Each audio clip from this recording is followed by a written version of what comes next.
नमस्कार मित्रमैत्रिणींनो, शब्दगाथा या आपल्या खास यूट्यूब चॅनलवर तुमचं मनापासून स्वागत. आपण आपल्या चॅनलवर नेहमीच जगावेगळ्या पुस्तकांची चर्चा करतो, पण आजचा एपिसोड जरा वेगळा आहे. आज आपण अशा एका पुस्तकाबद्दल बोलणार आहोत जे एखाद्या एसी रूममध्ये बसून कॉफीचा कप हातात घेऊन लिहिलं गेलं नाहीये. अगदी बरोबर. मला वाटतं आजचं पुस्तक हे अशा ठिकाणी लिहिलं गेलंय जिथे जाण्याची कल्पना सुद्धा आपण स्वप्नात करू शकत नाही. नक्कीच.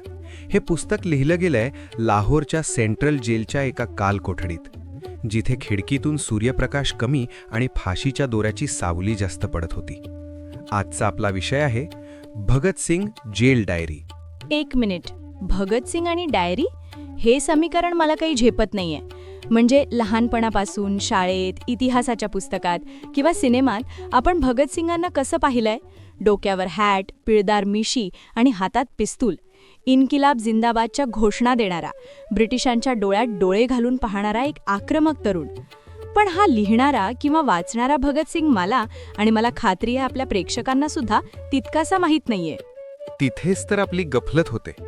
तू जे वर्णन केलंस ना, ते भगतसिंगांचं शरीर होतं, पण त्यांचं मन एका तत्त्वज्ञाचं, एका विचारवंताचं होतं. आपण त्यांच्या हातातला बॉम्ब बघितला, पण त्यांच्या दुसऱ्या हातातलं पुस्तक बघायला आपण विसरलो. तुला सांगायला नवल वाटेल, पण वयाच्या अवघ्या 23व्या वर्षी जेव्हा तरुणांना प्रेम, करिअर किंवा फिरण्याचे वेध लागलेले असतात, तेव्हा हा तरुण फाशीची वाट बघत तुरुंगात बसून जगाच्या इतिहासाचा आणि अर्थशास्त्राचा अभ्यास करत होता. 23 वर्षे? बाप रे! म्हणजे आपल्याकडे आजकाल 23 वर्षांच्या मुलांना स्वतःची खोली सुद्धा नीट आवरता येत नाही, आणि हा माणूस देशाचा इतिहास बदलाचा विचार करत होता. पण मला या डायरीबद्दल अजून जाणून घ्यायचंय. ही डायरी नक्की कशी आहे? म्हणजे आपण रोजनिशी लिहितो तशी, आज मी सकाळी उठले, आज जेवण चांगलं नव्हतं, असं काही? नाही. हाच तर सर्वात मोठा गैरसमज आहे, जो आपल्याला दूर करायचा आहे. बघ, एक साधं उदाहरण देतो. समजा तू शाळेत किंवा कॉलेजमध्ये आहेस. तुला माहितीये की तुझी परीक्षा जवळ आलीये. तेव्हा तू काय करतेस? तू एका रफ वहीत महत्त्वाचे पॉइंट्स लिहून काढतेस, गणिताची सूत्र लिहितेस, इतिहासाच्या सनावळ्या लिहितेस. का? कारण परीक्षेच्या वेळी ते उपयोगाला येईल, बरोबर? हो, नक्कीच. नोट्स काढणं तर महत्त्वाचंच आहे. भगतसिंगांची ही जेल डायरी म्हणजे तशीच एक नोट्सची वही होती. फरक फक्त इतकाच होता की त्यांची परीक्षा शाळेची नव्हती, तर त्यांची परीक्षा होती क्रांतीची. आणि त्यांना माहीत होतं की ते स्वतः जरी फासावर गेले तरी त्यांच्या मागून येणाऱ्या पिढीला, म्हणजे आपल्याला, ही क्रांती पुढे न्यायची आहे. म्हणून त्यांनी तुरुंगात जी पुस्तकं वाचली, त्यातून जे महत्त्वाचे विचार त्यांना सापडले, ते त्यांनी या डायरीत उतरवून काढले. 404 पानांची एक भरगच्च वही आहे, जी एका अर्थाने भारताच्या भविष्याचं ब्ल्यूप्रिंट होती. हे खूपच डीप आहे यार. म्हणजे ते स्वतःसाठी नाही, तर आपल्यासाठी नोट्स काढत होते. अगदी बरोबर. आणि परिस्थिती काय होती हे समजून घेणं खूप गरजेचं आहे. तारीख होती 12 सप्टेंबर 1929. भगतसिंग आणि त्यांच्या साथीदारांनी तुरुंगात ब्रिटिश सरकारच्या अन्यायाविरोधात एक ऐतिहासिक उपोषण सुरू केलं होतं. उपोषण म्हणजे अन्नाचा त्याग? हो. आणि हे उपोषण 1-2 दिवसाचं नव्हतं, ते 63 दिवस चाललं होतं. विचार कर, 63 दिवस अन्नाचा एक कणही पोटात न घेता. शरीरातील ताकद संपत होती, हाडं दिसत होती, अशक्तपणा इतका होता की उभं राहणंही कठीण होतं. पण शरीराची भूक मारली तरी त्यांच्या मनाची, त्यांच्या बुद्धीची भूक मात्र शांत बसत नव्हती. उलट ती वाढतच होती. शरीर अन्नासाठी तडफडत होतं, पण मेंदू विचारांसाठी तडफडत होता. आणि त्याच तडफडीतून या डायरीचा जन्म झाला. त्यांनी अधिकाऱ्यांशी भांडून वाचायला पुस्तकं मागवली आणि त्या थकलेल्या हातांनी लिहायला सुरुवात केली. हे ऐकून अंगावर काटा येतोय. म्हणजे आपण जेवलो नाही तर आपल्याला साधं डोकं चालवता येत नाही, आणि हा माणूस उपाशीपोटी जगाचं तत्त्वज्ञान वाचत होता. पण एक प्रॅक्टिकल प्रश्न विचारू? विचार ना. तुरुंगात पुस्तकं मिळणं इतकं सोपं होतं का? आज आपण Amazonवरून ऑर्डर करतो आणि पुस्तक दुसऱ्या दिवशी दारात येतं.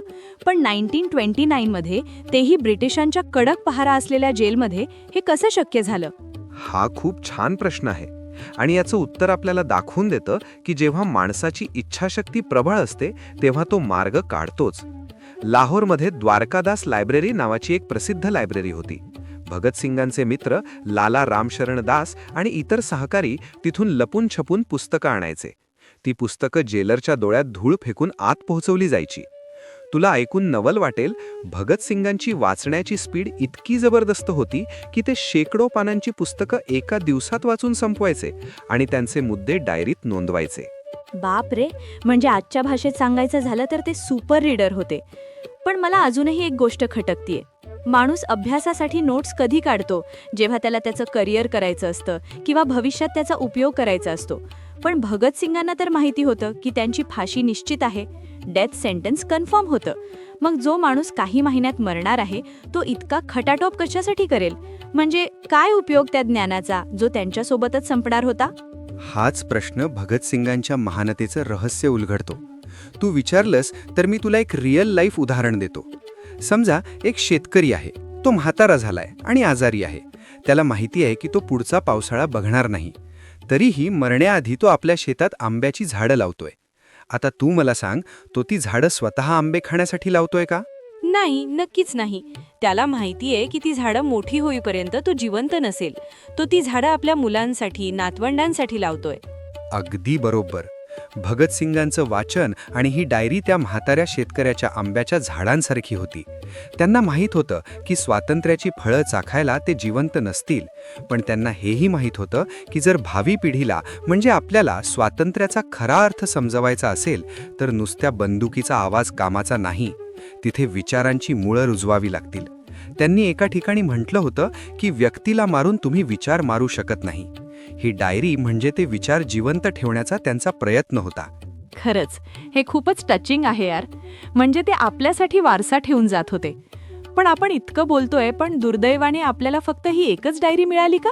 त्यांनी दुसरं काही लिहिलं नाही? कारण एवढा हुशार माणूस फक्त नोट्स काढून थांबला नसेल. हा प्रश्न तू विचारलास आणि मला खूप दुःख झालं, कारण भारतीय इतिहासातील ही एक सर्वात मोठी शोकांतिका आहे. भगतसिंगांनी फक्त ही डायरीच नाही तर तुरुंगात असताना 4 पूर्ण पुस्तकं म्हणजे मॅन्युस्क्रिप्ट्स लिहिली होती. एक, द आयडियल ऑफ सोशलिझम म्हणजे समाजवादाचा आदर्श.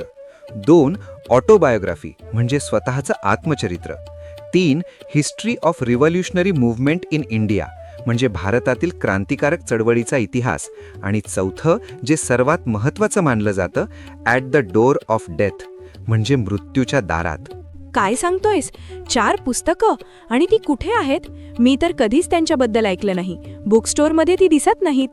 ती दिसणारही नाहीत, कारण ती हरवली. हरवली? कशी काय हरवली? हेच तर दुर्दैव आहे. फाशीच्या आधी त्यांनी ही हस्तलिखितं सुरक्षित राहावीत म्हणून बाहेर पाठवली होती. पण स्वातंत्र्याच्या लढायात, पोलिसांच्या धाडीत आणि नंतर फाळणीच्या गोंधळात ही मौल्यवान संपत्ती कुठेतरी गहाळ झाली. काही इतिहासकारांचं म्हणणं आहे की ती भीतीपोटी नष्ट केली गेली, तर काहींना वाटतं ती अजूनही कुठेतरी धूळ खात पडली असतील. विचार कर, जर ती 4 पुस्तकं आज आपल्याकडे असती तर भगतसिंग आणि भारतीय स्वातंत्र्य लढ्याकडे बघण्याचा आपला दृष्टिकोनच बदलला असता. हे ऐकून खूपच वाईट वाटतंय. आपण एका खऱ्या हिरोचे शब्द गमावले. पण सुदैवाने किमान ही 404 पानांची डायरी तरी वाचली. हो, सुदैवाने ही डायरी त्यांनी त्यांचे धाकटे भाऊ कुलबीर सिंग यांच्या हातात दिली होती. त्यांनी ती जीवाची पर्वा न करता जपून ठेवली होती. त्यामुळे आज आपण भगतसिंगांच्या मनात नक्की काय चाललं होतं याचा थोडा तरी अंदाज लावू शकतो. आता माझी उत्सुकता खूप ताणली गेलीये. तू मगाशी म्हणालास की यात नोट्स आहेत. मग मला सांग, या डायरीची सुरुवात कशी होते? म्हणजे पहिल्या पानावर काय असेल? नक्कीच एखादी पेटून उठणारी कविता असेल किंवा माझा भारत महान असं काही असेल? नाही, हाच तर सर्वात मोठा गैरसमज आहे जो आपल्याला दूर करायचा आहे. बघ, एक साधं उदाहरण देतो. समजा तू शाळेत किंवा कॉलेजमध्ये आहेस. तुला माहिती आहे की तुझी परीक्षा जवळ आली आहे. तेव्हा तू काय करतेस? तू एका रफ वहीत महत्त्वाचे पॉइंट्स लिहून काढतेस, गणिताची सूत्र लिहितेस, इतिहासाच्या सनावळ्या लिहितेस. का? कारण परीक्षेच्या वेळी ते उपयोगाला येईल, बरोबर? हो, नक्कीच. नोट्स काढणं तर महत्त्वाचंच आहे. भगतसिंगांची ही जेल डायरी म्हणजे तशीच एक नोट्सची वही होती. फरक फक्त इतकाच होता की त्यांची परीक्षा शाळेची नव्हती, तर त्यांची परीक्षा होती क्रांतीची. आणि त्यांना माहीत होतं की ते स्वतः जरी फासावर गेले तरी त्यांच्या मागून येणाऱ्या पिढीला म्हणजे आपल्याला ही क्रांती पुढे न्यायची आहे. म्हणून त्यांनी तुरुंगात जी पुस्तकं वाचली त्यातून जे महत्त्वाचे विचार त्यांना सापडले ते त्यांनी या डायरीत उतरवून काढले.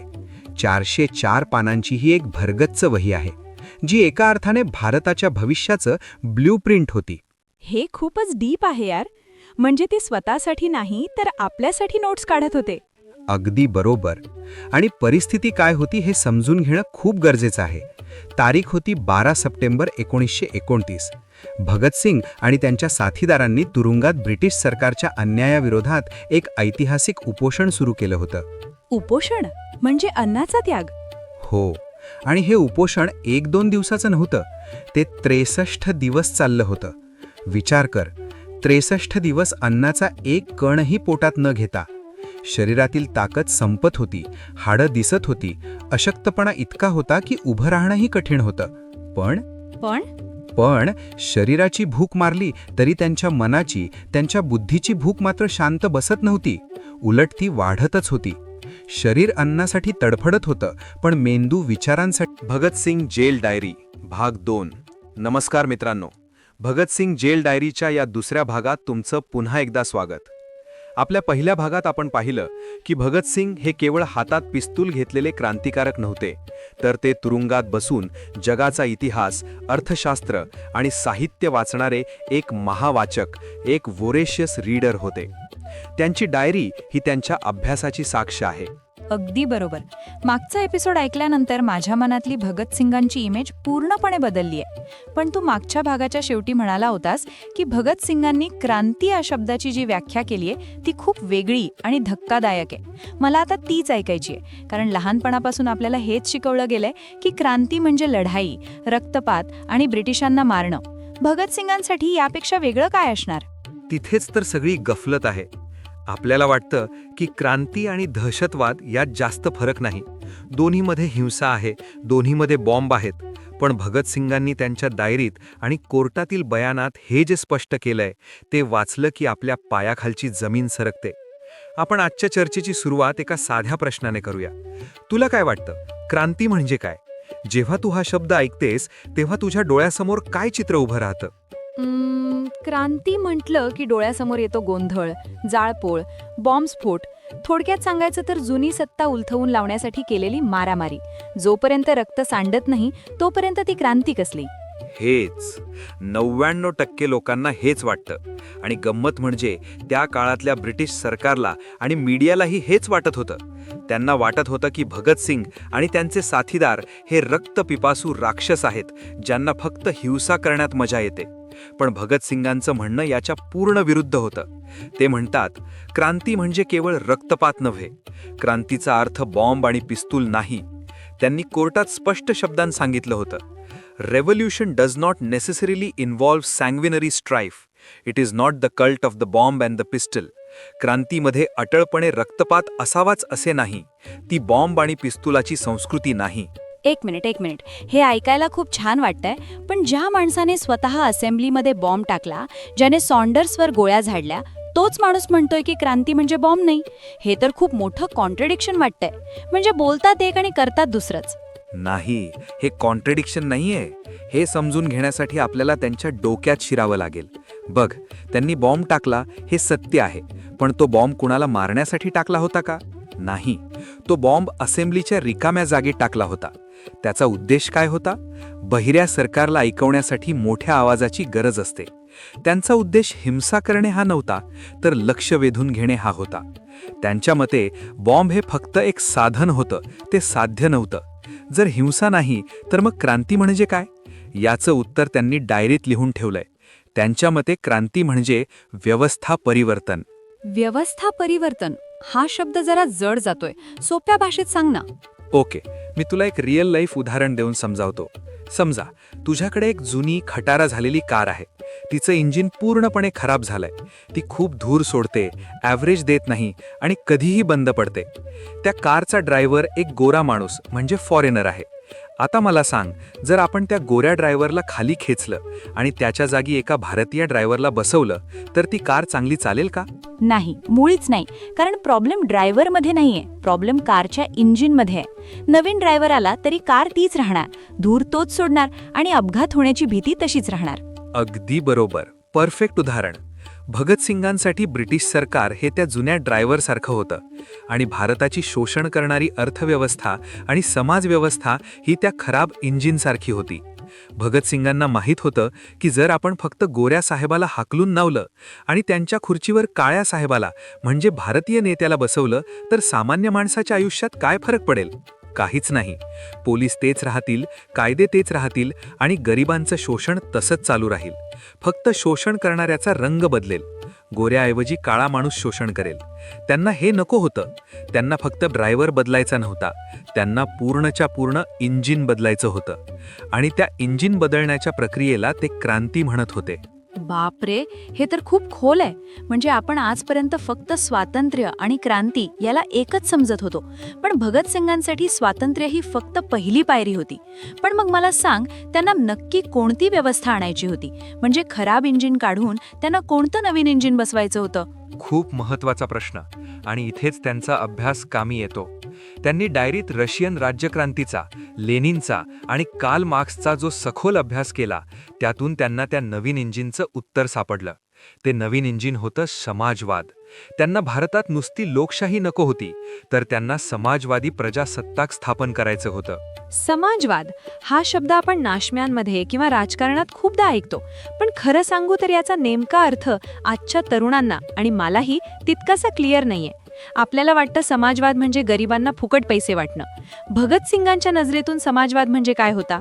बघ, समाजवादाची व्याख्या करणं तसं क्लिष्ट आहे, पण भगतसिंगांनी ती अत्यंत सोपी केली आहे. त्यांच्या मते जगातील सर्व दुःखांचं, गरिबीचं आणि युद्धांचं मूळ कारण एकच आहे, आणि ते म्हणजे माणसाने माणसाचं केलेलं शोषण, exploitation of man by man. त्यांचं म्हणणं होतं की जोपर्यंत एक माणूस दुसऱ्या माणसाच्या कष्टावर श्रीमंत होत राहील, तोपर्यंत जगात शांती नांदूच शकत नाही. शोषण म्हणजे नक्की कशा प्रकारचं? आजच्या काळात हे कसं लागू होतं? पुन्हा एक साधं उदाहरण घेऊया. हे उदाहरण त्यांनी स्वतः त्यांच्या लेखनात वापरलंय. समजा एक मोठं कापडाचं कारखाना आहे किंवा एक मोठं शेत आहे. त्या शेतात दिवसरात्र राबतो कोण? नांगरणी कोण करतं? बी कोण पेरतं? ऊन पावसात पीक कोण वाढवतं? शेतकरी किंवा शेतमजूर. बरोबर.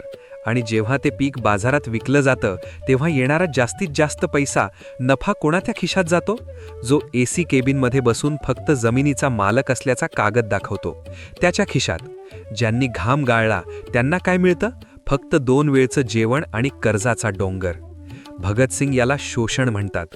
कारखान्यात काम करणारा कामगार दिवसभर कापड विणतो, पण त्याच्या स्वतःच्या अंगावर मात्र फाटके कपडे असतात, आणि कारखान्याचा मालक मात्र रेशमी कपडे घालतो. भगतसिंग विचारतात, हे का? श्रमाची किंमत पैशापेक्षा कमी का? हे ऐकून खूप राग येतो.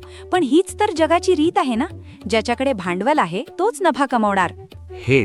हेच आहे भांडवलशाही. आणि भगतसिंगांना हीच रीत मोडून काढायची होती. त्यांनी डायरीत एका ठिकाणी मार्क्सचा एक जबरदस्त विचार लिहून ठेवलाय की भांडवलदार हे जळवांसारखे असतात, जे कामगारांचं रक्त शोषून जगतात. त्यांचं म्हणणं होतं की पैसा पैशाला वाढवत नाही, श्रम पैशाला वाढवतं. जर त्या कामगारांनी किंवा शेतकऱ्यांनी एक दिवस काम बंद केलं तर मालकाचे करोडो रुपये मातीमोल होतील. म्हणजे खरी ताकद पैशात नाही तर श्रमात आहे. पण सध्याची व्यवस्था अशी आहे की ज्याच्याकडे पैसा आहे तो राजा आहे आणि जो कष्ट करतोय तो गुलाम आहे. भगतसिंगांची क्रांती म्हणजे या कामगाराला आणि शेतकऱ्याला सत्तेत आणणं. ज्या दिवशी कामगार, शेतकरी आणि सामान्य माणूस देशाचा मालक होईल, त्या दिवसाला ते समाजवाद म्हणत होते. आता मला नीट समजते की त्यांना देवळातला देव का मान्य नव्हता. कारण त्यांचं म्हणणं होतं की देव नाही तर ही सिस्टीम माणसाला गरीब किंवा श्रीमंत बनवते. गरिबी हे नशीब नाहीये, तर हे या व्यवस्थेचं पाप आहे. म्हणजे मगाशी तू जे म्हणालास की त्यांना ड्रायव्हर नाही तर इंजिन बदलायचं होतं, ते आता एकदम पटलं. हो ना. आणि गंमत बघ, ते जेव्हा हे सगळं लिहित होते तेव्हा ते अवघ्या 23 वर्षांचे होते. त्यांनी या डायरीत फक्त समस्या मांडल्या नाहीत तर उपायही मांडलेले आहेत. त्यांना माहीत होतं की ही क्रांती एका दिवसात येणार नाही. तुम्ही कुणाला गोळी मारून समाजवाद आणू शकत नाही. त्यासाठी लोकांचे विचार बदलावे लागतील. आणि म्हणून ते म्हणायचे की बॉम्ब आणि पिस्तुलाने क्रांती येत नाही, तर क्रांतीची तलवार विचारांच्या दगडावर घासून धारदार करावी लागते. The sword of revolution is sharpened on the whetting stone of ideas. हे वाक्य मी खूपदा ऐकलंय, पण आज त्याचा खरा अर्थ समजला. म्हणजे विचारांची धार म्हणजे काय, तर लोकांना हे पटवून देणं की तुमचं शोषण होतंय आणि तुम्ही ते बदलू शकता. पण माझ्या मनात अजूनही एक शंका आहे. तू म्हणालास की त्यांना हिंसा आवडत नव्हती, ते विचारांवर विश्वास ठेवत होते. मग त्यांनी सॉन्डर्सला का मारलं किंवा असेंब्लीमध्ये बॉम्ब का टाकला? जर हिंसा करायचीच नव्हती, तर मग गांधीजींसारखा अहिंसेचा मार्ग का नाही निवडला? हे थोडं गोंधळवणारं वाटतंय. हा खूपच महत्त्वाचा आणि गुंतागुंतीचा प्रश्न आहे. अनेक लोक इथेच कन्फ्यूज होतात. भगतसिंग हे काही गांधीजींसारखे अहिंसावादी नव्हते. त्यांचा अहिंसेवर आंधळा विश्वास नव्हता. त्यांचं मत होतं की मानवी जीवनात शांती आणि प्रेम हेच श्रेष्ठ आहे. आम्ही मानवतेचे पुजारी आहोत. आम्हाला कोणाचंच रक्त सांडायला आवडत नाही. पण पण जेव्हा अन्यायाची सीमा ओलांडली जाते, जेव्हा एखादी व्यवस्था लोकांचं जगणं हराम करते आणि जेव्हा शांततेचे सर्व मार्ग बंद होतात, तेव्हा शस्त्र उचलणं हा हक्क नाही, तर ते कर्तव्य ठरतं. ते हिंसेचं समर्थन करत नव्हते, ते बळाचं वापराचं समर्थन करत होते. बघ, मी तुला अजून एक रिअल लाईफ उदाहरण देतो. समजा एक डॉक्टर आहे. तो रुग्णाचं ऑपरेशन करतो. ऑपरेशन करताना तो रुग्णाचं पोट कापतो, रक्त सांडतं, रुग्णाला वेदना होतात. मग आपण डॉक्टरला हिंसक किंवा गुंड म्हणतो का? नाही, कारण त्याचा उद्देश रुग्णाचा जीव वाचवणं असतो. ती जखम गरजेची असते. अगदी तेच. भगतसिंगांचं म्हणणं होतं की आमची हिंसा ही त्या सर्जिकल स्ट्राईकसारखी आहे. ती समाजाला वाचवण्यासाठी केलेली छोटीशी शस्त्रक्रिया आहे. सॉन्डर्सला मारणं किंवा बॉम्ब टाकणं हे त्यांना आवडत होतं म्हणून त्यांनी केलं नाही, तर त्यावेळच्या ब्रिटिश सरकारला, जे लाला लजपतरायसारख्या नेत्याला लाठांनी मारून टाकत होतं, त्यांना वठणीवर आणण्यासाठी ती एक गरज होती. ती कोणाचा जीव घेण्यासाठी केलेली हिंसा नव्हती, तर हजारो जीव वाचवण्यासाठी केलेली कृती होती. पण दुर्दैवाने ब्रिटिश सरकारने आणि काही इतिहासकारांनी त्यांना फक्त दहशतवादी म्हणजे टेररिस्ट हा शिक्का लावला. त्यांची ही फिलॉसॉफी, हा विचार कधी लोकांपर्यंत पोहोचूच दिला नाही. खरंच हे ऐकून खूप वाईट वाटतंय की आपण त्यांना किती चुकीचं समजून घेतलं होतं. तू म्हणालास की भगतसिंगांनी विद्यार्थ्यांच्या राजकारणातील सहभागावर खूप कडक मतं मांडली आहेत. मला याची खूप उत्सुकता आहे, कारण आज आपल्या घरात, समाजात हेच बिंबवलं जातं की बाळा, तू विद्यार्थी आहेस, तुझं काम फक्त अभ्यास करणं आहे, देशाचं काय व्हायचं ते होऊ दे, तू राजकारणाच्या भानगडीत पडू नकोस. भगतसिंगांचं यावर नक्की काय म्हणणं होतं? हा प्रश्न विचारून तू आजच्या शिक्षण व्यवस्थेच्या आणि पालकत्वाच्या म्हणजेच पॅरेंटिंगच्या वर्मावर बोट ठेवला आहेस. भगतसिंगांच्या काळातही हीच परिस्थिती होती. पंजाबमधील कॉलेजेसमध्ये विद्यार्थ्यांना राजकीय सभांना जाण्यास बंदी होती. तेव्हा भगतसिंगांनी विद्यार्थी आणि राजकारण नावाचा एक जबरदस्त एक लिहिला होता आणि त्याचा सार त्यांच्या डायरीतही दिसून येतो. त्यांचं म्हणणं अगदी स्पष्ट होतं. शिक्षण म्हणजे काय? फक्त पुस्तके, ज्ञान आणि क्लार्क बनवण्याची फॅक्टरी नाही. त्यांच्या मते शिक्षणाचा मुख्य उद्देश हा आहे की विद्यार्थ्याला आपल्या आजूबाजूच्या जगाची, समाजाच्या प्रश्नांची आणि देशाच्या परिस्थितीची जाणीव झाली पाहिजे. पण पालकांचं म्हणणं असतं की राजकारणामुळे मुलांचं अभ्यासावरून लक्ष उडतं, करिअर बर्बाद होतं. यात तथ्य नाही का? यावर भगतसिंगांनी दिलेलं उत्तर ऐकलं की तू अवाक होशील. ते म्हणतात, ज्या देशात परकीय सत्तेने किंवा अन्यायकारक व्यवस्थेने धुमाकूळ घातला आहे, तिथे विद्यार्थी शांतपणे पुस्तकात डोकं खुपसून कसे बसू शकतात? मी तुला एक रिअल लाईफ उदाहरण देतो, जे भगतसिंगांच्या विचारांशी मिळतं जुळतं आहे. समजा तू तुझ्या घरात अभ्यास करत बसली आहेस. तुझी परीक्षा उद्या आहे आणि अचानक तुझ्या घराला आग लागली. आता तू काय करशील? माझी परीक्षा आहे, मी डिस्टर्ब होऊ शकत नाही असं म्हणून वाचत बसशील की पुस्तक बाजूला फेकून आधी ती आग विझवण्यासाठी धावशील? अर्थातच आधी आग विझवणार, कारण जर घरच राहिलं नाही आणि मीच जिवंत राहिले नाही, तर त्या परीक्षेचा आणि डिग्रीचा काय उपयोग? अगदी बरोबर, परफेक्ट. भगतसिंगांसाठी भारत देश हे ते घर होतं आणि ब्रिटिश राजवट ही त्या आगीसारखी होती. त्यांचं म्हणणं होतं की देश जळत असताना, लोक भुकेने मरत असताना जर तरुण मुलं फक्त माझं करिअर, माझी नोकरी, माझा पगार याचाच विचार करत बसली असतील, तर ते शिक्षण व्यर्थ आहे. ती स्वार्थाची परिसीमा आहे. ते म्हणतात, विद्यार्थ्यांनी राजकारणात सक्रिय भाग घेतला नाही तरी चालेल, पण त्यांना राजकीय भान असणं अत्यंत गरजेचं आहे. गरिबी का आहे? शेतकरी का मरतोय? कायदे कोणासाठी बनलेत? हे प्रश्न ज्याला पडत नाहीत, तो विद्यार्थीच नाही. हे खूपच लॉजिकल आहे. म्हणजे त्यांना पार्टी पॉलिटिक्स अपेक्षित नव्हतं, तर त्यांना पॉलिटिकल अवेअरनेस हवा होता. पण आजकाल राजकारण इतकं गढूळ झालंय की तरुणांना त्याची कीळच येते. भगतसिंगांना हे माहीत नव्हतं का? त्यांना हे माहीत होतं, म्हणूनच ते नेहमी म्हणायचे की तरुणांनी जुन्या पुढाऱ्यांच्या मागे आंधळेपणाने धावू नये. तरुणांनी स्वतःचा मेंदू वापरावा, स्वतः वाचावं, स्वतः विचार करावा आणि मग ठरवावं की काय बरोबर आणि काय चूक. त्यांच्या मते तरुण रक्तामध्ये जी ऊर्जा म्हणजे एनर्जी आणि त्याग करण्याची क्षमता म्हणजे स्पिरिट ऑफ सॅक्रिफाईस असते ती म्हाताऱ्या नेत्यांमध्ये नसते. ते डायरीत रशियन क्रांतीचं उदाहरण देतात. तिथे क्रांती कोणी केली? लेनिनच्या नेतृत्वाखालील तरुणांनीच ना. म्हणूनच भगतसिंगांनी नौजवान भारत सभा स्थापन केली होती. त्यांना माहीत होतं की जर भारताचं नशीब कोणी बदलू शकत असेल तर तो फक्त आणि फक्त तरुण वर्ग आहे. ते म्हणतात, बदल हा निसर्गाचा नियम आहे आणि तो बदल घडवून आणण्याची ताकद तरुणांच्या मनगटात आहे. हे ऐकून अंगात एक वेगळीच ऊर्जा संचारलीये. खरंच आपण आपली ताकद विसरलोय. आपण फक्त सोशल मीडियावर पोस्ट टाकण्यात क्रांती समजतोय. पण डायरीत अजून एक महत्त्वाचा विषय आहे ज्याचा तू उल्लेख केला होतास, वैश्विक बंधुत्व. भगतसिंग तर कट्टर देशभक्त होते. मग त्यांचा आणि जागतिक बंधुत्वाचा काय संबंध? म्हणजे त्यांना वसुधैव कुटुंबकम मान्य होतं का? हा प्रश्न भगतसिंगांच्या विचारांची उंची दाखवतो. हो, ते कट्टर देशभक्त होते, पण त्यांचा राष्ट्रवाद हा संकुचित नव्हता. आजकाल आपण बघतो की राष्ट्रवादाच्या नावाखाली दुसऱ्या धर्माचा किंवा देशाचा द्वेष करायला शिकवलं जातं. पण भगतसिंगांचा राष्ट्रवाद वेगळा होता. ते आंतरराष्ट्रीयवादी होते. त्यांचं म्हणणं होतं की आमचा लढा फक्त ब्रिटिशांशी नाही, तर त्या वृत्तीशी आहे जी माणसाला गुलाम बनवते. त्यांनी डायरीत अशा अनेक लेखकांचे विचार उतरवून घेतले आहेत जे सांगतात की जगातील सर्व कामगार एक आहेत. म्हणजे थोडं सोपं करून सांग ना. बघ, भगतसिंगांच्या मते एक भारतीय मिल मालक म्हणजे श्रीमंत आणि एक भारतीय कामगार म्हणजे गरीब यांच्यात मैत्री असण्यापेक्षा एका भारतीय कामगाराची आणि एका ब्रिटिश कामगाराची अवस्था जास्त सारखी आहे. दोघंही पीडित आहेत, दोघंही शोषित आहेत. त्यामुळे भगतसिंगांना अशा जगाची स्वप्न पडत होती जिथे देशाच्या, धर्माच्या किंवा वंशाच्या भिंती नसतील. त्यांनी विश्वबंधुत्व ही संकल्पना मांडली, पण ती धार्मिक अंगाने नाही तर समाजवादी अंगाने. त्यांना असं जग हवं होतं जिथे माणूस हा माणसाचा शत्रू नसेल. Where man is not an enemy of man. हे खूपच क्रांतिकारक आहे. म्हणजे 1930च्या दशकात जेव्हा जगभर युद्ध होत होती तेव्हा हा 23 वर्षाचा मुलगा नो बॉर्डर जगाचा विचार करत होता. हो, आणि म्हणूनच ते फक्त भारताचे नाही तर जगाचे विचारवंत ठरतात. पण या बंधुत्वाच्या आड काय येतं? त्यांनी डायरीत आणि इतर लेखांमध्ये जातीभेद आणि कोमवादवर प्रखर टीका केली आहे. ते म्हणतात, जोपर्यंत आपण आपसात हिंदू, मुस्लिम किंवा दलित सवर्ण म्हणून लढत राहू तोपर्यंत आपण खऱ्या अर्थाने स्वतंत्र होऊच शकणार नाही. आज आपण बघतोय की धर्माच्या नावावर किती राजकारण चालतंय. भगतसिंगांनी 100 वर्षांपूर्वी सांगितलं होतं की हेच भारताच्या प्रगतीमधलं सर्वात मोठं संकट आहे. त्यांनी स्पष्ट लिहिलं आहे की धार्मिक अंधश्रद्धा ही प्रगतीचा सर्वात मोठा अडथळा आहे.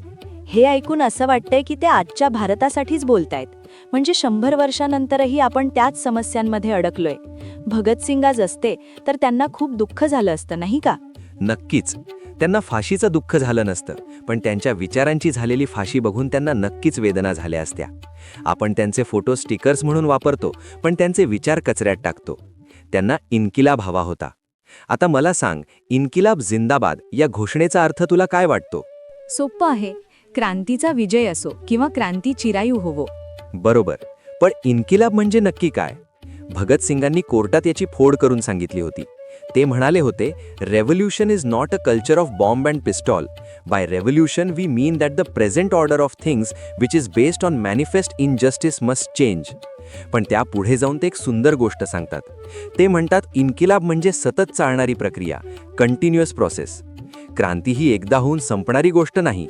आज आपण ब्रिटिशांविरुद्ध लढलो, उद्या गरिबीविरुद्ध लढावं लागेल, परवा जातीयतेविरुद्ध लढावं लागेल.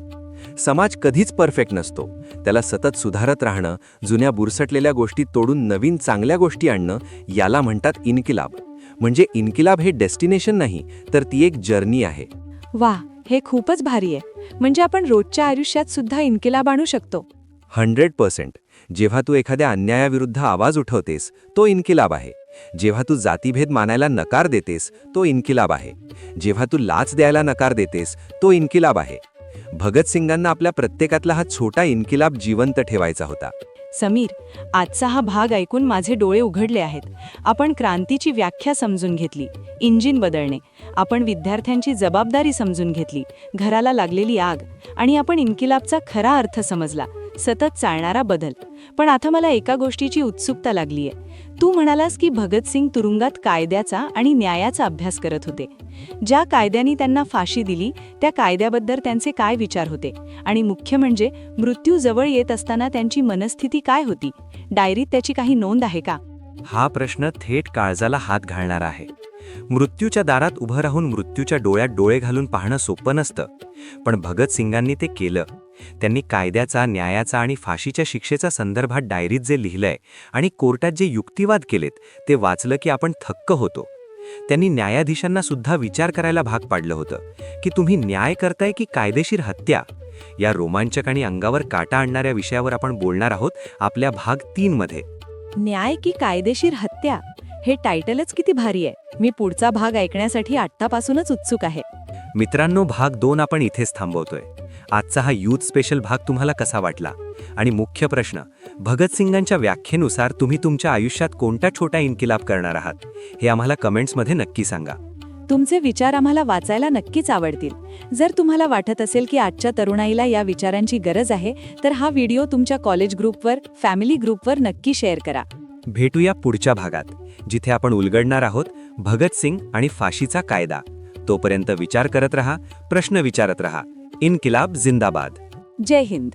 भगतसिंग जेल डायरी भाग 3. विषय: कायदा विरुद्ध न्याय. गुन्हेगार जन्माला येतो की घडवला जातो? Law versus justice. Is a criminal born or made? नमस्कार रसिक हो, शब्दगाथाच्या या विचारप्रवर्तक प्रवासात तुमचं पुन्हा एकदा स्वागत. आपण भगतसिंग जेल डायरीचे पहिले 2 भाग पाहिले. पहिल्या भागात आपण त्यांच्या वाचनाच्या वेडाबद्दल बोललो. दुसऱ्या भागात आपण क्रांती आणि समाजवाद समजून घेतला. आता आपण तिसऱ्या आणि अत्यंत महत्त्वाच्या टप्प्यावर आलो आहोत. अगदी बरोबर. मागचे दोन्ही भाग ऐकल्यानंतर मला एक गोष्ट प्रकर्षाने जाणवते की भगतसिंग हे आपण समजतो त्यापेक्षा खूप वेगळे होते. पण समीर, तू मागच्या भागाच्या शेवटी म्हणाला होतास की आज आपण अशा एका विषयावर बोलणार आहोत जो थोडा विरोधाभासी आहे. म्हणजे ज्या कायद्याने त्यांना फाशी दिली त्याच कायद्याचा ते अभ्यास करत होते. हे मला अजूनही पचत नाहीये. हो, हाच तर इतिहासाचा सर्वात मोठा विरोधाभास आहे. विचार कर, एक माणूस मृत्यूच्या कोठडीत बंद आहे. त्याला माहीत आहे की ब्रिटिश सरकारचा कायदा त्याला फाशी देणार आहे. सामान्य माणूस अशा वेळी काय करेल? तो एकतर देवाची प्रार्थना करेल किंवा वकिलांकडे भीक मागेल की मला वाचवा. पण भगतसिंग काय करत होते? ते त्याच कायद्याची पुस्तकं वाचून त्यातल्या पळवाटा आणि त्यातला ढोंगीपणा आपल्या डायरीत नोंदवून ठेवत होते. बाप रे, म्हणजे शत्रूच्या शस्त्राचाच अभ्यास करत होते. पण कशासाठी? त्यांना स्वतःला वाचवायचं होतं म्हणून? नाही, स्वतःला वाचवण्यासाठी नाही, तर त्या कायद्यालाच उघडं पाडण्यासाठी. त्यांना जगाला हे दाखवून द्यायचं होतं की ब्रिटिशांचा हा कायदा आणि न्याय यात जमीन आसमानाचा फरक आहे. आजचा आपला विषय हाच आहे, कायदा विरुद्ध न्याय. तुला काय वाटतं, कायदा आणि न्याय एकच असतात का? हो, आपण तर असंच समजतो ना. कोर्टात जो निर्णय होतो तो न्याय असतो. कायद्यानुसार जे चालतं तेच न्यायी असतं. यात फरक काय? इथेच आपली गफलत होते आणि भगतसिंगांनी हाच फरक आपल्या डायरीत आणि कोर्टात अधोरेखित केला आहे. त्यांच्या मते कायदा हा सत्तेत असलेल्या लोकांनी आपली सत्ता टिकवण्यासाठी बनवलेला नियम असतो. पण न्याय काय? न्याय ही एक मानवी आणि नैतिक संकल्पना आहे. मी तुला एक रिअल लाईफ उदाहरण देतो, जे कदाचित भगतसिंगांच्या विचारांशी मिळतं जुळतं आहे. समजा ब्रिटिश काळात एक कायदा होता, मिठावर कर देणे बंधनकारक आहे. त्यामुळे जर एखाद्या गरीब माणसाने समुद्राकाठचं मीठ उचललं तर कायद्यानुसार तो चोर ठरत असे, बरोबर? हो, कारण त्याने कायदा मोडला. पण न्याय काय सांगतो? न्याय सांगतो की मीठ ही निसर्गाची देणगी आहे, ती गरिबाच्या जीवनावश्यक गरज आहे. त्यामुळे त्यावर कर लावणं हेच मुळात अनैतिक आहे. म्हणजे बघ, त्या गरीब माणसाने कायदा मोडला, पण तो न्याय मागत होता. भगतसिंगांचं म्हणणं हेच होतं. ब्रिटिश कायद्यानुसार ते आणि त्यांचे सहकारी दहशतवादी आणि खुनी होते, पण नैसर्गिक न्यायानुसार ते देशभक्त होते जे आपल्या मातृभूमीच्या स्वातंत्र्यासाठी लढत होते. त्यांना हाच फरक कोर्टात सिद्ध करायचा होता. ते म्हणायचे, तुमचा कायदा अन्यायावर आधारलेला आहे, म्हणून तो मोडणं हे आमचं नैतिक कर्तव्य आहे. वाह, हे उदाहरण एकदम डोक्यात फिट बसलं. म्हणजे कायदा हा चुकीचा असू शकतो, पण न्यायाची भावना कधीच चुकीची नसते. पण मग डायरीत त्यांनी याबद्दल नक्की काय लिहिलंय? फक्त ब्रिटिश कायद्यावर टीका केली आहे की गुन्हेगारीवर सुद्धा काही लिहिलंय? त्यांनी गुन्हेगारीवर अत्यंत सखोल चिंतन म्हणजे डीप कंटेम्प्लेशन केलं आहे. खरं तर त्यांनी तुरुंगात असताना क्रिमिनॉलॉजी म्हणजे गुन्हेगारी शास्त्र आणि सोशिओलॉजी म्हणजे समाजशास्त्राचा खूप अभ्यास केला. त्यांच्या डायरीत एक खूप मोठा विभाग आहे ज्याचा विषय आहे गुन्हे आणि शिक्षा, क्राईम अँड पनिशमेंट. ते एक मूलभूत प्रश्न विचारतात. माणूस गुन्हा का करतो?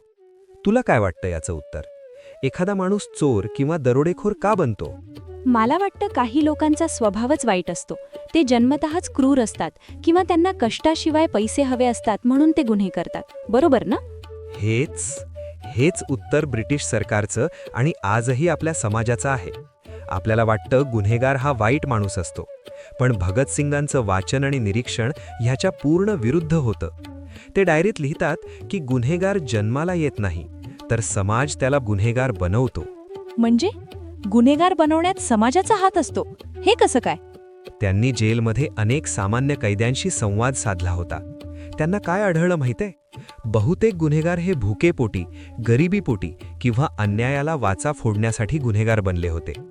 मी तुला भगतसिंगांच्या दृष्टिकोनातून एक कल्पनाचित्र सांगतो. समजा एक मजूर आहे. तो दिवसभर काम करतो, पण त्याला पगार इतका कमी मिळतो की त्याच्या मुलाला 2 वेळचं जेवण मिळत नाही. त्याचा मुलगा भुकेने रडतोय, औषधाला पैसे नाहीत. अशावेळी जर त्या मजुराने एका दुकानातून ब्रेडचा तुकडा किंवा औषध चोरलं, तर कायदा त्याला काय म्हणेल? कायदा त्याला चोर म्हणेल आणि जेलमध्ये टाकेल.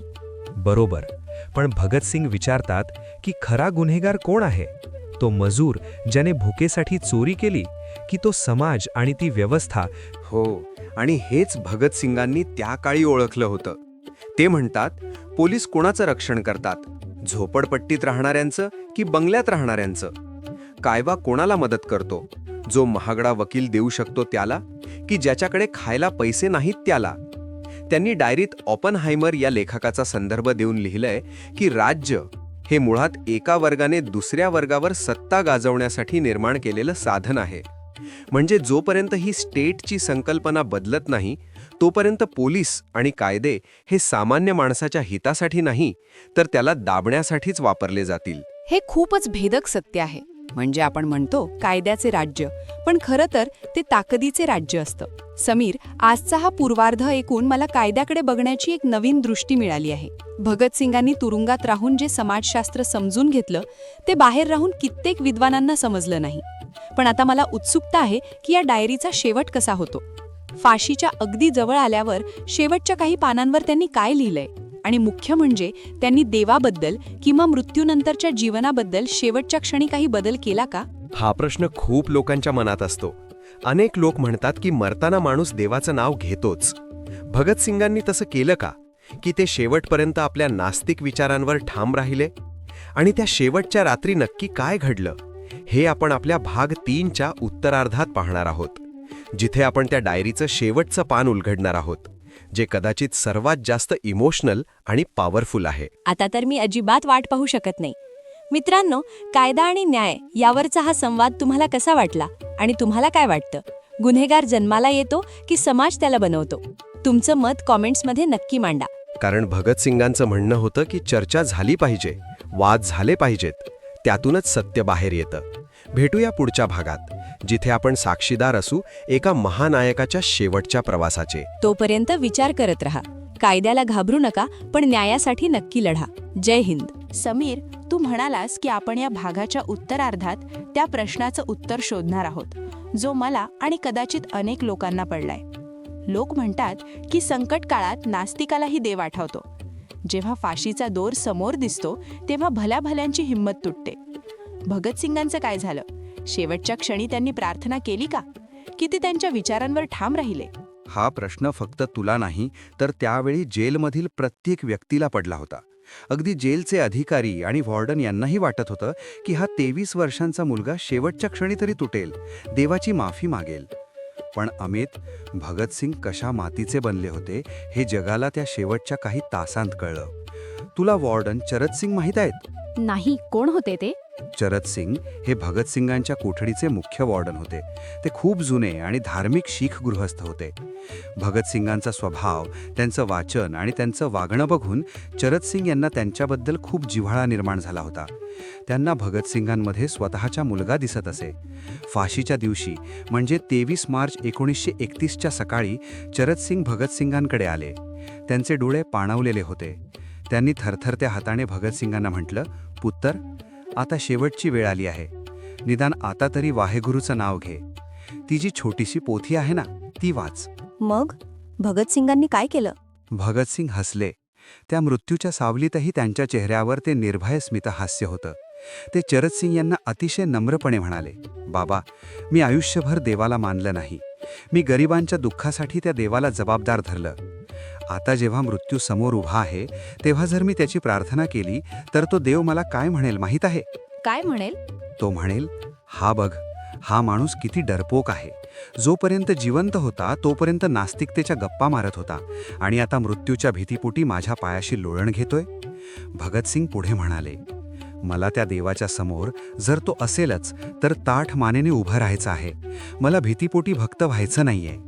त्यांनी शेवटच्या श्वासापर्यंत आपली बौद्धिक प्रामाणिकता म्हणजे इंटलेक्च्युअल इंटेग्रिटी सोडली नाही. ही जिद्द सामान्य माणसात असूच शकत नाही. खरंच हे ऐकून अंगावर काटा उभा राहिला. म्हणजे त्यांनी स्वतःच्या तत्वांची गद्दारी करण्यापेक्षा मृत्यू स्वीकारला. पण समीर, शेवटच्या दिवशी ते नक्की काय करत होते? म्हणजे फाशीची वेळ संध्याकाळी 7:33 होती. दिवसभर त्यांच्या मनात काय चाललं असेल? तिथेच तर या जेल डायरीच्या नायकाची खरी ओळख पडते. सामान्य माणूस अशा वेळी रडत बसला असता, घरच्यांची आठवण काढत बसला असता. पण भगतसिंग, ते वाचत होते. त्यांचे वकील प्राणनाथ मेहता जेव्हा त्यांना शेवटचं भेटायला आले तेव्हा भगतसिंगांनी त्यांना विचारलं, ती रेव्होल्युशनरी लेनिन नावाची वही आणली आहे का तुम्ही? मेहतांनी ते पुस्तक दिलं आणि भगतसिंगांनी ते त्याच क्षणी वाचायला सुरुवात केली. जणू काही त्यांची परीक्षा उद्या आहे आणि त्यांना सिलेबस संपवायचा आहे. बापरे, फाशीच्या काही तास आधी पुस्तक? कशासाठी? कारण त्यांना जाणून घ्यायचं होतं की रशियन क्रांतीमध्ये लेनिनने काय केलं. त्यांना त्यातून भारतासाठी काहीतरी शिकायचं होतं. जेव्हा अधिकारी त्यांना फाशीसाठी न्यायला आले तेव्हा भगतसिंग वाचण्यात मग्न होते. अधिकाऱ्याने हाक मारली, सरदारजी, चला, वेळ झाली. भगतसिंगांनी पुस्तकावरून नजर न हटवता हात वर केला आणि म्हणाले, थांबा, बघत नाही आहात? एक क्रांतिकारक दुसऱ्या क्रांतिकारकाला भेटतोय. Wait, a revolutionary is meeting another revolutionary. त्यांनी त्या पुस्तकाची काही पानं वाचली, पुस्तक मिटलं आणि हसून उभे राहिले. चला, हा माणूस ज्ञानाचा इतका भुकेला होता की मृत्यूला सुद्धा त्याला थांबण्याची विनंती करत होती. हे अविश्वसनीय आहे. म्हणजे शेवटच्या क्षणापर्यंत ते विद्यार्थी होते. पण समीर, फाशीच्या वेळी नक्की काय झालं?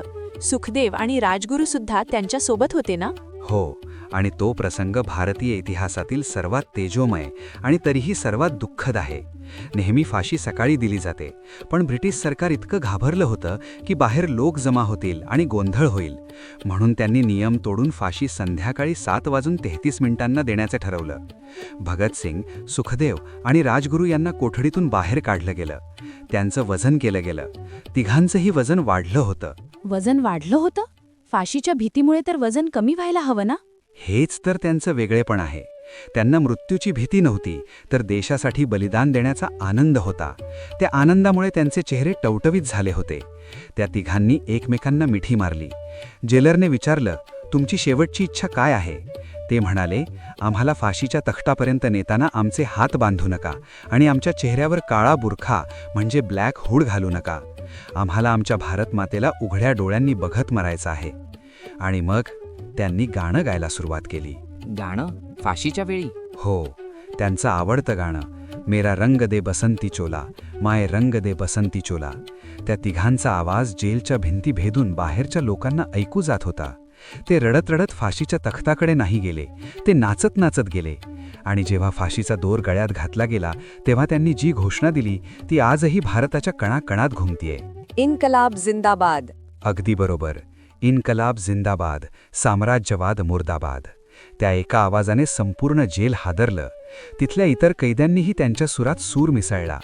आणि 7:33 त्या फळीचा आवाज झाला आणि 3 तारे निखळले. पण ते निखळले नाहीत, ते अमर झाले. त्यांनी एका पत्रात लिहिलं होतं, भगतसिंग जिवंत असताना जे करू शकला नाही ते शहीद भगतसिंग करेल. माझा मृत्यू ब्रिटिश साम्राज्याच्या विनाशाची सुरुवात असेल. आणि तसंच झालं. त्यांच्या मृत्यूने भारतात जो वणवा पेटवला त्याने 15 वर्षांच्या आत ब्रिटिशांना गाशा गुंडाळावा लागला. समीर, हे ऐकताना माझे डोळे भरून आलेत.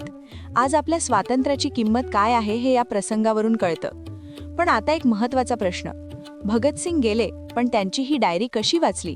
कारण ब्रिटिश तर ती नष्ट करू शकले असते. हो, ही डायरी वाचणं सुद्धा एक चमत्कारच आहे. फाशीच्या काही दिवस आधी जेव्हा भगतसिंगांचे वडील आणि त्यांचे धाकटे भाऊ कुलभीर सिंग त्यांना भेटायला आले होते, तेव्हा भगतसिंगांनी ती डायरी आणि काही महत्त्वाची कागदपत्र गुपचूप कुलभीर सिंगांकडे सोपवली होती. त्यांनी सांगितलं होतं की हे जपून ठेव, यात माझे विचार आहेत. कदाचित आज लोकांना हे समजणार नाही, पण जेव्हा भारत स्वतंत्र होईल तेव्हा तरुणांना याची गरज लागेल. स्वातंत्र्यानंतर अनेक वर्ष ही डायरी कुलभीर सिंगांच्या कुटुंबाकडे सुरक्षित होती. आणि जेव्हा ती प्रकाशित झाली तेव्हा जगाला कळलं की आपण कोणाला गमावलं आहे. खरंच, ती डायरी म्हणजे फक्त कागद नाहीत, तर तो एक वारसा म्हणजेच लेगेसी आहे. पण समीर, आपण या पूर्ण सिरीजमध्ये भगतसिंगांचे विचार पाहिले. आज 2026 मध्ये किंवा इथून पुढेही या डायरीचा आपल्यासाठी काय उपयोग आहे? आजच्या तरुणाने जो आयटीत काम करतोय, जो शेती करतोय किंवा जो कॉलेजला जातोय, त्याने या डायरीतून काय घ्यावं? हा आपल्या या संपूर्ण सिरीजचा सर्वात महत्त्वाचा टेक अवे आहे. भगतसिंगांची डायरी आपल्याला 3 गोष्टी शिकवते, ज्या आजच्या काळात सर्वात जास्त गरजेच्या आहेत. प्रश्न विचारा, म्हणजे क्वेश्चन एव्हरीथिंग. भगतसिंगांनी कधीच कोणती गोष्ट अशीच असते म्हणून स्वीकारली नाही. त्यांनी देवाला प्रश्न विचारले, त्यांनी समाजाला प्रश्न विचारले, त्यांनी नेत्यांना प्रश्न विचारले. आजच्या तरुणांनीही तेच केलं पाहिजे. बातम्यांवर आंधळ विश्वास ठेवू नका, नेत्यांच्या भाषणांवर आंधळ विश्वास ठेवू नका. प्रश्न विचारा की हे असं का? वाचा आणि शिका. भगतसिंग फाशीच्या दारातही वाचत होते. आज आपल्याकडे इंटरनेट आहे, माहितीचा खजिना आहे. आपण त्याचा वापर ज्ञानासाठी करतोय की फक्त टाइमपाससाठी? भगतसिंगांचा संदेश आहे, अभ्यास करा, कारण ज्ञानाशिवाय केलेली क्रांती ही विनाशाला कारणीभूत ठरते. आणि संवेदनशीलता.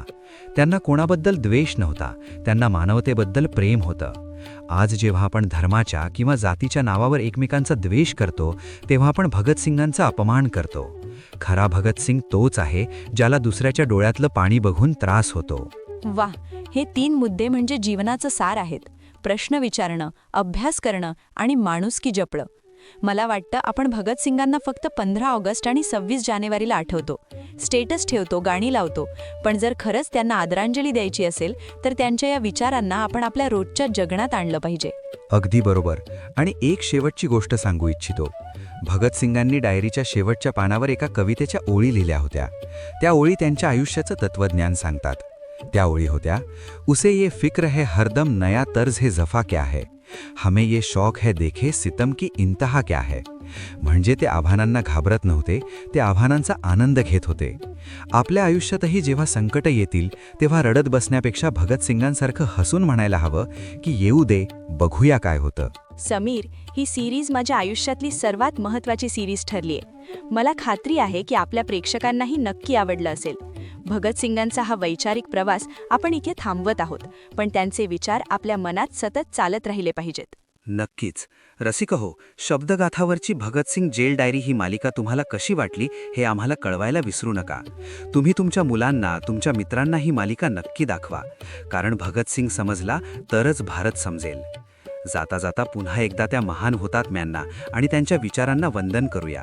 तुमचे अभिप्राय कमेंट्समध्ये नक्की लिहा. पुन्हा भेटूया एका नवीन पुस्तकासह, एका नवीन प्रवासात. तोपर्यंत वाचत रहा, समृद्ध होत रहा. जय हिंद. इन्कलाब जिंदाबाद. भगतसिंग जेल डायरी भाग 4. नमस्कार रसिकहो, शब्दगाथाच्या या प्रवासात तुमचं पुन्हा एकदा स्वागत. आपण भगतसिंगांचा राजकीय चेहरा पाहिला, त्यांचा कायदेपंडित अवतार पाहिला. पण आज आपण त्यांच्या अशा एका रूपाला भेटणार आहोत जे बघून तुम्हाला कदाचित तुमच्या डोळ्यांवर विश्वास बसणार नाही. बरोबर. मागचे 3 भाग ऐकून माझी खात्री पटली आहे की भगतसिंग हे सुपर ह्युमन होते. पण समीर, तू म्हणाला होतास की आजचा भाग त्यांच्या हृदयाबद्दल असणार आहे, त्यांच्यातील कवीबद्दल असणार आहे. खरं सांगू, पिस्तूल आणि कविता हे कॉम्बिनेशन मला काही पचत नाहीये. म्हणजे जो माणूस गोळ्या झाडू शकतो तो नाजूक कविता कशा लिहू शकतो? हा प्रश्न तुलाच नाही तर त्या काळातल्या अनेक लोकांना पडला होता. आपण नेहमी समजतो की क्रांतीचा मार्ग हा कठोर दगडधोंड्यांचा असतो, तिथे फुलांना जागा नसते. पण भगतसिंगांची जेल डायरी उघडलीस तर तुला धक्का बसेल. त्या डायरीच्या 404 पानांपैकी निम्म्याहून अधिक पानांवर काय लिहिले माहितीये? राजकारण नाही, बॉम्बची कृती नाही, तर तिथे लिहिल्या आहेत कविता, गझल आणि शायरी. काय? चक्क शायरी? म्हणजे भगतसिंग जेलमध्ये बसून शायरी करत होते? हो, आणि ती सुद्धा साधीसुधी शायरी नाही. त्यांनी जगातील सर्वोत्तम कवींचे विचार तिथे उतरवून घेतले आहेत. त्यात मिर्झा गालिब आहे, अल्लामा इक्बाल आहे, रवींद्रनाथ टागोर आहेत आणि पाश्चात्य कवी विल्यम वर्ड्सवर्थ आणि ऑस्कर वाइल्ड सुद्धा आहेत. बघ, एक रिअल लाईफ उदाहरण देतो. एखादा सैनिक जेव्हा सीमेवर लढत असतो तेव्हा तो कठोर असतो, पण जेव्हा तो आपल्या घरी पत्र लिहितो तेव्हा त्याच्या शब्दात ओलावा असतो की नाही? हो, नक्कीच. कारण शेवटी तो माणूस आहे, त्याला भावना आहेत. अगदी तेच. भगतसिंग हे बाहेरून जरी पोलादी पुरुष वाटत असले तरी आतून ते एक अत्यंत संवेदनशील कवी होते. त्यांचं म्हणणं होतं की क्रांती ही केवळ रागातून येत नाही, ती प्रेमातून येते. ज्याला माणसावर प्रेम करता येत नाही, ज्याला निसर्गाचं सौंदर्य दिसत नाही, तो माणूस दुसऱ्याच्या दुःखासाठी जीव कसा देऊ शकेल? त्यांच्या डायरीत त्यांनी एक फार सुंदर ओळ लिहून ठेवली आहे. हवा में रहेगी मेरे ख्यालों की बिजली, ये मुश्त एक हाक है फानी, रहे रहे ना रहे. म्हणजे माझ्या विचारांची वीज हवेत कायम राहील. हे शरीर म्हणजे फक्त मूठभर माती आहे, ते राहो अथवा न राहो. वाह, किती खोल अर्थ आहे याचा. म्हणजे शरीराची पर्वा नाही, पण विचार जिवंत राहिले पाहिजेत. पण समीर, मला सांग, त्यांनी नक्की कोणत्या प्रकारच्या कविता वाचल्या किंवा लिहिल्या? त्या फक्त देशभक्तीपर होत्या की त्यात रोमॅन्टिक कविता सुद्धा होत्या? कारण 23 वर्षाचा तरुण म्हटलं की प्रेमाचा विषय येतोच. भगतसिंग कधी प्रेमात पडले होते का? हा प्रश्न खूप जण विचारतात. अनेक सिनेमांमध्ये भगतसिंगांची प्रेमकहाणी दाखवली जाते, पण सत्य काय आहे?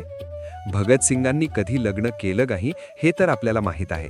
घरच्यांनी लग्नाचा तगादा लावला तेव्हा त्यांनी घर सोडून पळ काढला होता. पण याचा अर्थ ते अँटी रोमॅन्टिक होते का? नाही, त्यांचा रोमांस वेगळा होता. त्यांनी डायरीत अशा काही कविता लिहिल्या आहेत ज्या वाचून वाटतं की ते खूप गडद प्रेमात होते. पण ते प्रेम कोणावर होतं? त्यांचं प्रेम होतं स्वातंत्र्यावर आणि मानवतेवर. त्यांनी डायरीत एका अज्ञात कवीच्या ओळी लिहून ठेवल्या आहेत. हवा में रहेगी मेरे ख्यालों की बिजली, वतन की फिक्र कर नादान, मुसीबत आने वाली है, तेरी बर्बादियों के मशवरे हैं आसमानों में. हे नादान, तू देशाची काळजी कर, संकट येणार आहे, तुझ्या बर्बादीचे मनसुबे आकाशात रचले जात आहेत. ही तळमळ एका प्रेमिकाचीच असते, फक्त त्यांची प्रेयसी ही भारत माता होती. खरंच, हे ऐकून आता त्यांचं बलिदान अजूनच मोठं वाटतंय. म्हणजे त्यांनी स्वतःचं वैयक्तिक आयुष्य, स्वतःचं सुख पूर्णपणे नाकारलं होतं. पण तू म्हणालास की त्यांनी काही इंग्रजी कवींच्या कविता सुद्धा लिहिल्यात. त्या कशाबद्दल होत्या? हो, आणि हा भाग खूप इंटरेस्टिंग आहे. त्यांनी द लेडी ऑफ शेलॉट आणि ओमार खयामच्या कवितांच्या ओळी लिहिल्या आहेत. तुला आश्चर्य वाटेल, त्यांनी जेलमध्ये बसून निसर्गाच्या सौंदर्यावरच्या कविता वाचल्या. का? कारण जे 4 भिंतींच्या आड बंद आहेत, ज्यांना आकाश दिसत नाही, झाडं दिसत नाहीत, त्यांना शब्दांतून निसर्ग बघायला मिळत होता.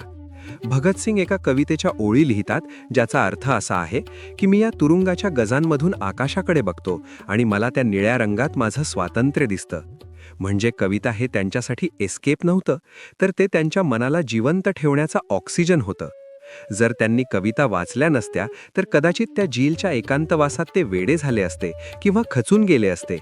साहित्याने त्यांची मानसिक ताकद टिकवून ठेवली. हे खूप महत्वाचं आहे. म्हणजे कलेमुळे माणूस कठीण काळातही तग धरू शकतो. पण समीर, मागच्या भागात आपण बघितलं की ते नास्तिक होते. मग त्यांच्या या कवितांमध्ये देवाबद्दल किंवा धर्माबद्दल काही उल्लेख आहे का, की तिथेही त्यांनी बंडखोरी केली आहे? तिथे तर त्यांनी सर्वात जास्त बंडखोरी केली आहे. त्यांचे आवडते कवी कोण होते? जे बंडखोर होते.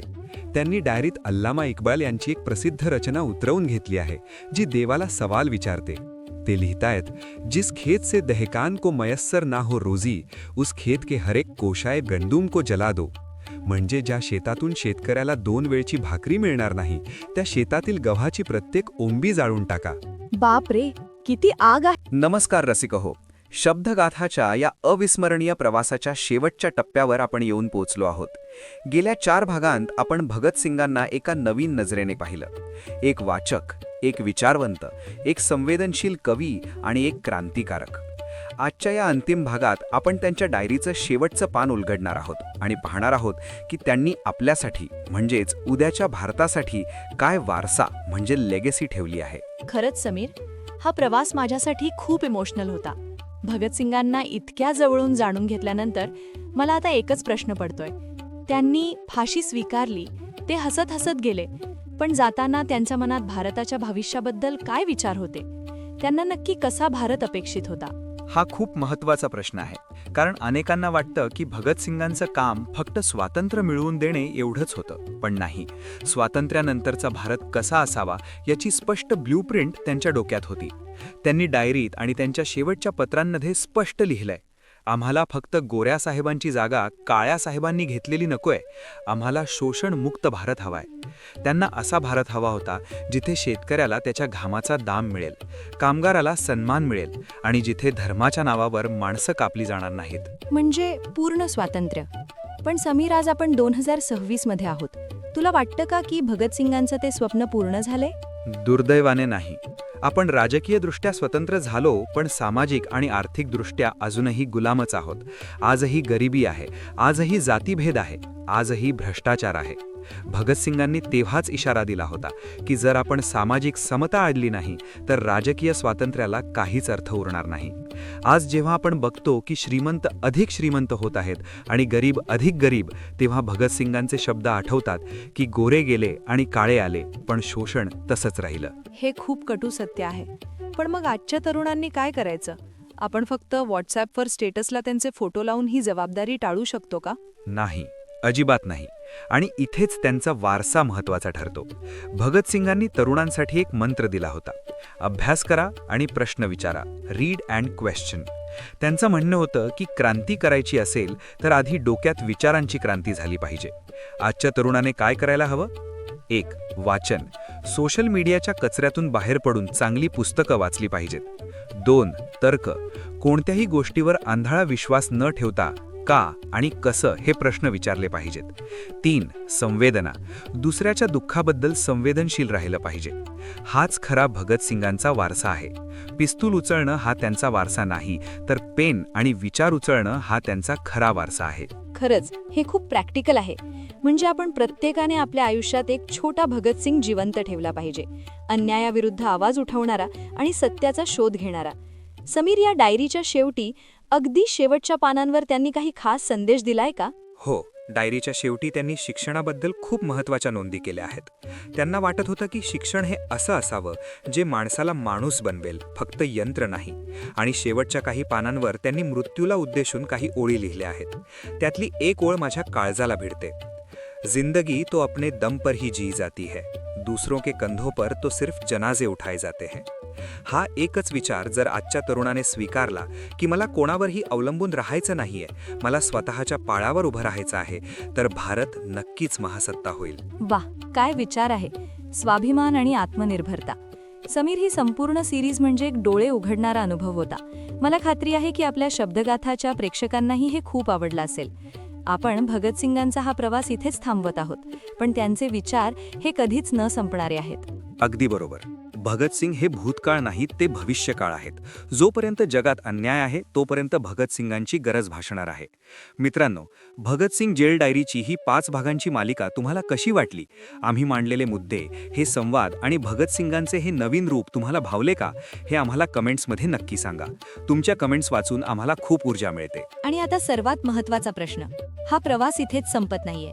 शब्दगाथावर आम्ही तुमच्यासाठी अशाच नवनवीन आणि जबरदस्त पुस्तकांचे सारांश घेऊन येणार आहोत. पण पुढचं पुस्तक कोणतं असावं हे तुम्ही आम्हाला सांगायचं आहे. तुम्हाला कोणाबद्दल ऐकायला आवडेल? डॉक्टर बाबासाहेब आंबेडकर आणि त्यांचे विचार, छत्रपती शिवाजी महाराज आणि त्यांचे व्यवस्थापन कौशल्य, किंवा एखादं जागतिक क्लासिक पुस्तक जसं की सेपियन्स, किंवा दुसरं कोणतंही पुस्तक जे तुमच्या मनात असेल ते आम्हाला खाली कमेंट्समध्ये नक्की सांगा.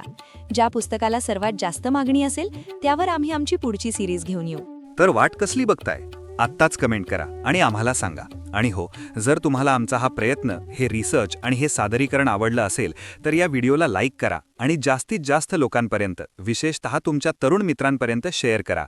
चॅनलला सबस्क्राईब केलं नसेल तर आत्ताच करा, म्हणजे पुढचा एपिसोड तुम्ही मिस करणार नाहीत. भेटूया लवकरच एका नवीन पुस्तकासह, एका नवीन विचारासह. तोपर्यंत वाचत रहा, कारण वाचाल तरच वाचाल. विचार करत रहा आणि प्रश्न विचारत रहा. धन्यवाद. इन्कलाब जिंदाबाद. जय हिंद.